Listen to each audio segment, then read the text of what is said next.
கட்சி ஆரம்பிச்ச உடனே இமாலய சாதனை சாதித்து போல பேசுறாங்க, டைலாக் பேசுறாங்க.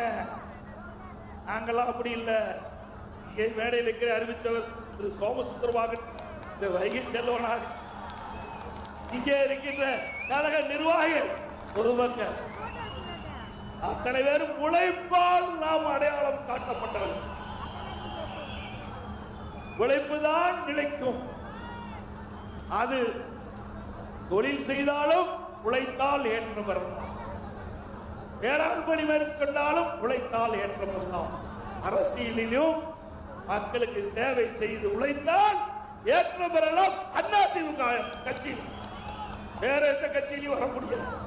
சில பேர் எண்ணுகிறார்கள் ஏதோ மக்கள் மிகப்பெரிய செல்வாக்கை பெற்றை போலவும் இந்த நாட்டிற்கு உழைத்ததை போலவும் இனி அவர்கள் வந்துதான் இந்த நாட்டை காப்பாற்றுவதை போலவும் இன்றைக்கு சில அடுக்கு மொழியால் பேசி வருகிறார். யார் என்று உங்களுக்கு புரிந்து கொள்கிறேன். நான் உங்கள் முன் பேசுகிறேன் என்று சொன்னால் என்னுடைய அரசியல் வாழ்க்கை 51 ஆண்டுகள். 1974 என்னுடைய சிற்றூரிலே கிளைக்கழக செயலாளராக பொறுப்பேற்றேன். எனக்கு பொன்மனச்செம்மல் புரட்சித் தலைவர் எம்ஜிஆர் என்ற மாமனிதர் ஈர்க்கப்பட்டேன்.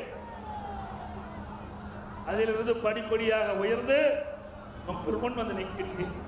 இது உழைப்பால் நான் உங்கள் முன் நிற்கின்றேன். சில பேர் உழைப்பே கொடுக்காம பலனை எதிர்பார்க்கிறார். ஆனால் அது நிலைக்காது.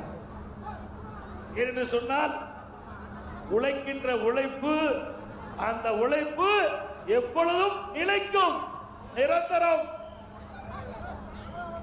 அது மட்டுமல்ல, சில பேர் எண்ணுகின்றார்கள் திராவிட முன்னேற்ற கழகத்தை வீழ்த்துகின்ற சக்தி உள்ள ஒரே கட்சி அனைத்து இந்திய அண்ணா திராவிட முன்னேற்ற கழகம்.